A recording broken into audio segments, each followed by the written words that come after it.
Fly with me business class, Emirates of course. Hi guys, CEO Skies to Beauty. I know Mundavida. Oyo guy, yali driver again na kwa airport. Yes, he was so welcoming. Nakela ko salon, nenkola kavili bulungi, nengenda waka, ne packing outfits zange, ne packing bags zange bulungi. Nga dino ndi mukwangu agenda kutisaawe. By the way, nyoni yali etulese. Cause twatuka late to airport with my girls.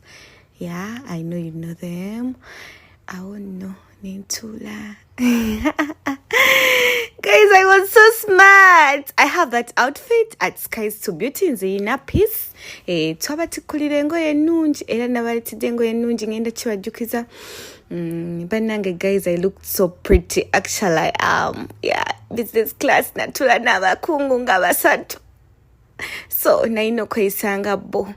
Yeah, nekwatako selfie, Emirates niwasaka watu wakamenu awo. Natumye ebintu. Anyway, it was a 3-course meal. Yeah, of course, they had to give me everything. Yeah. The food was so nice. It tasted so nice.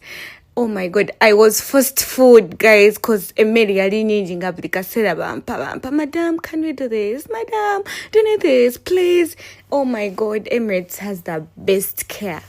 So, I need to get a yeah, Nadia only banditira dessert that was chocolate. It tasted extremely good. Guys, I don't know. Yeah.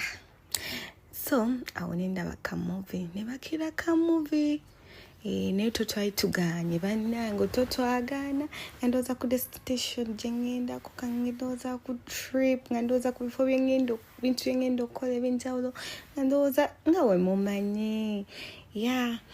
So I took a nap like for 30 minutes. I woke up on my chocolates again. Yeah.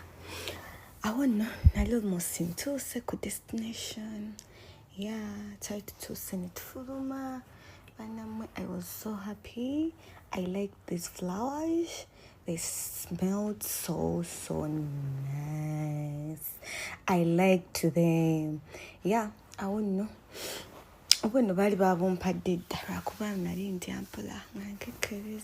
Yes, but all I can say, nakola blichima no nari ngenda ku hotel yange je nari sulamu najisulamu for almost 3 days. Yeah, but look at the out view of the hotel. Nchimanya ambajimanyi hotel yange yali labika bulungi banange ngina ndo ne bala one says I don't go to bars. Yeah, bye guys. Yeah, more